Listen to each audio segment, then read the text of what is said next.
Ignition sequence start. 6, 5, 4, 3, 2, 1, 0. Liftoff. We have a liftoff.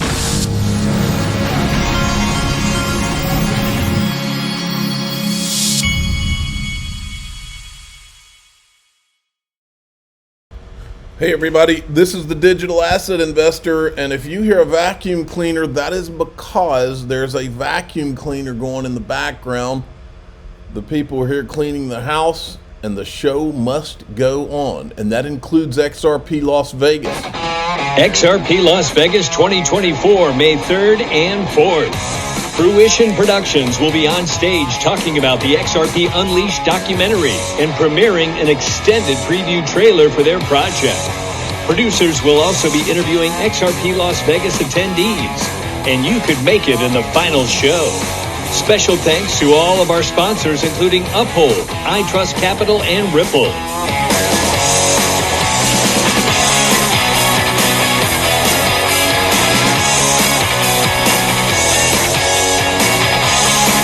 XRP Las Vegas 2024 will be here before you know it. Get your tickets now before this event is sold out. There you go. 49 days left. You better hurry up, folks. Links in the description, and if you're in DAIXRP.com, the code to get you, or the link to get you a discount for XRP Las Vegas is there. Crypto Insights UK. XRP enters the box of liquidity. We discussed yesterday, nailed it again. I would expect a push to 72 plus cents. Okay, sounds good to me. I'm ready to get into that $1. And then Raoul Paul talking about crypto summer. We just started crypto summer. Crypto summer is up only. Yes, you get the 30% pullbacks that happen in your face in minutes, but that's crypto summer. This whole year should be crypto summer. And maybe into we just started crypto summer. According to Charles Hoskinson, 2025 should be an extension of crypto summer too. I've got a question. Do you remember a couple of days ago, we were the big reveal? That's a thumbnail. We were looking for the big reveal because Boring Sleuth. I'm writing this down. The big reveal, and also crypto summer. But we were looking for the big reveal because Truth Labs said that someone has infiltrated his group, and they caught him. Somebody that's involved in Ethereum from the very beginning, and then they have fooled the XRP army. And he says things are about to get interesting in ways nobody imagined.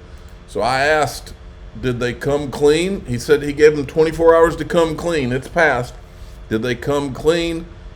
Asking him and Stephen Narioff, who fooled us? Let me see if we've gotten any response yet. I know that Boring Sleuth is busy. Just wanted to ask.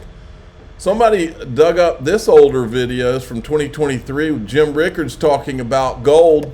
U.S. Treasury has weaponized the dollar, frozen the reserves of the Central Bank of Russia, and other countries looking around saying, hey, what if they don't like what I did? What if they don't like one of my policies? Are they going to freeze my reserves? There, if you say, I want to get out of the dollar as a reserve currency, the only really good alternative is gold.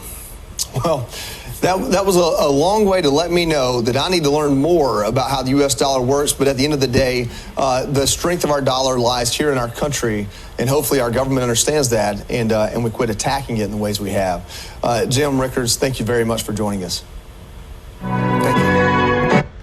Okay, now check this out. Look at this. Craig Wright is not the creator of Bitcoin, and he's not Satoshi Nakamoto, Judge Rules. Well, according to Homeland Security, there's 4 Satoshis, not just Craig Wright. So we have the video. Then we got Tranglo.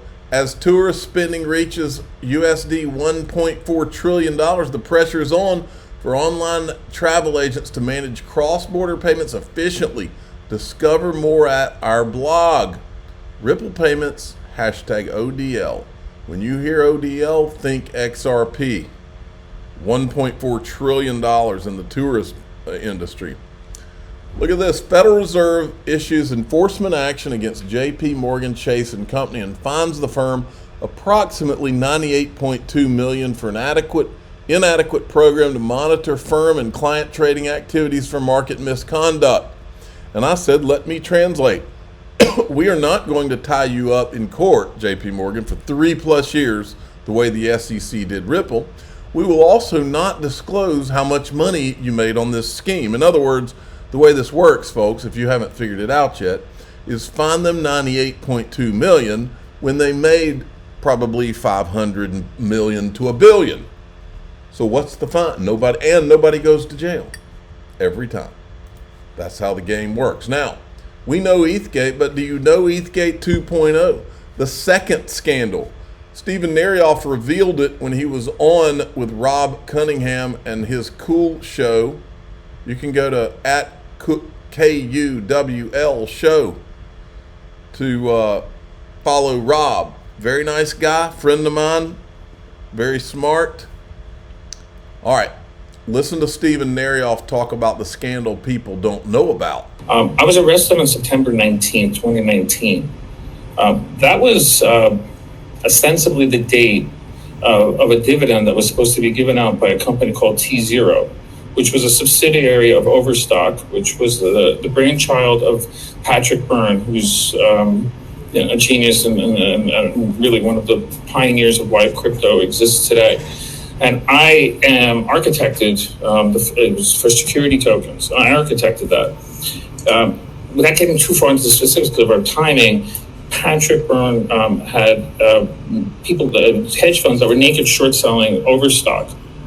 And he came up with a structure basically where you had a blockchain dividend you had to buy on T0. So effectively what I'm saying is he was using T0 to force these illegal shorts to have to cover their position because the SEC was not enforcing the shorts being illegal. They'd been illegal for way longer than they were allowed to. So he put this completely legal thing in.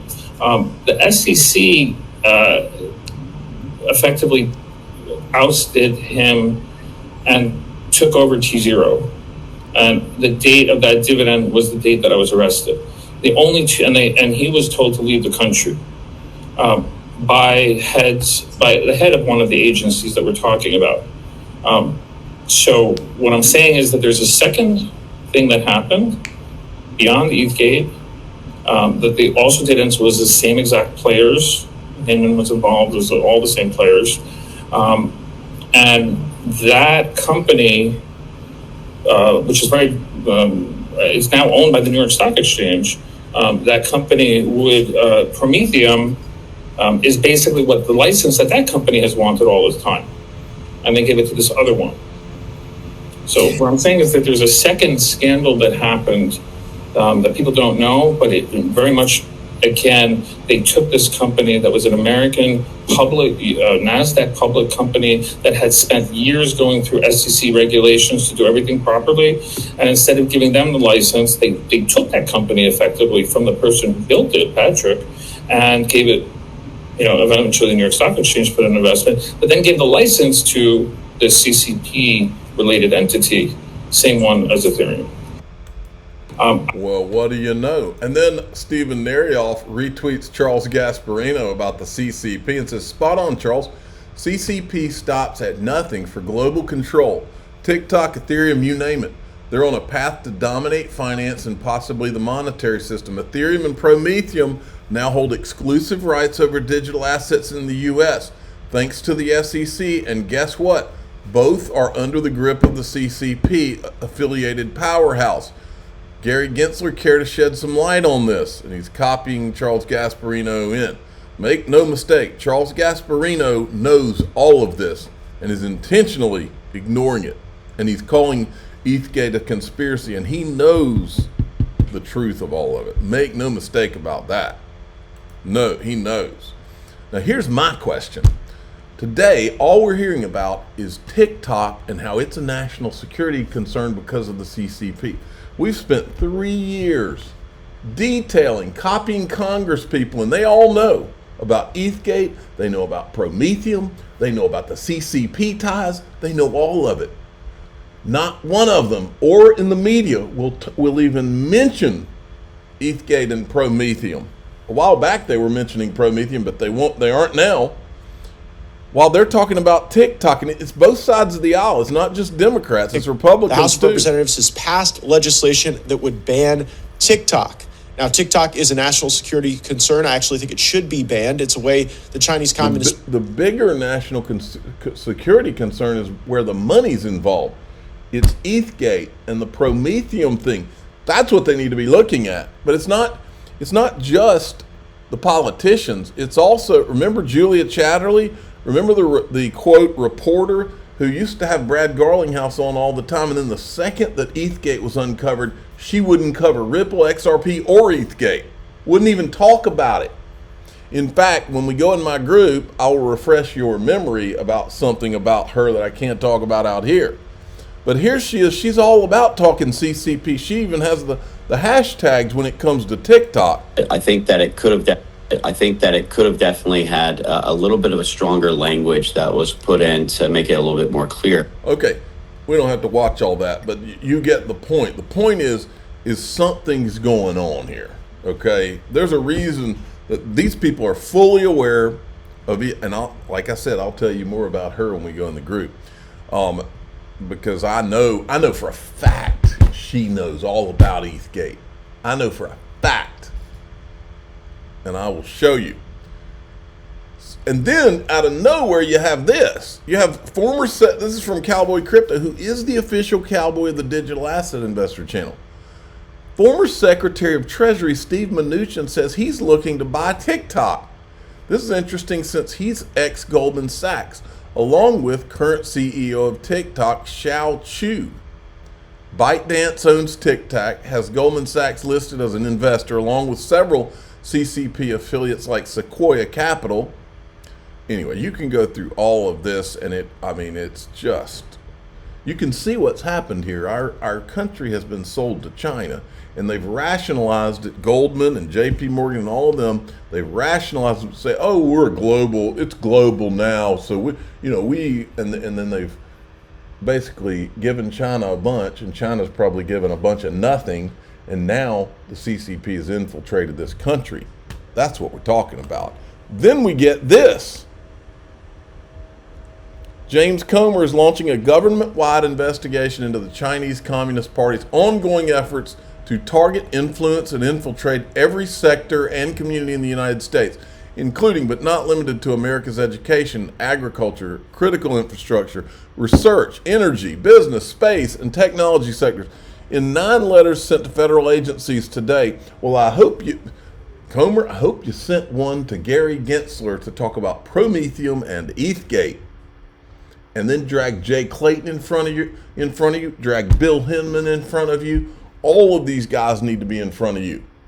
In 9 letters sent to federal agencies, Comer emphasizes how Congress has a responsibility to ensure federal government is effectively using existing resources to combat the CCP's influence, operations, and strengthen our homeland. The committee is therefore seeking information regarding what steps are being taken to thwart the CCP's political and economic warfare campaign.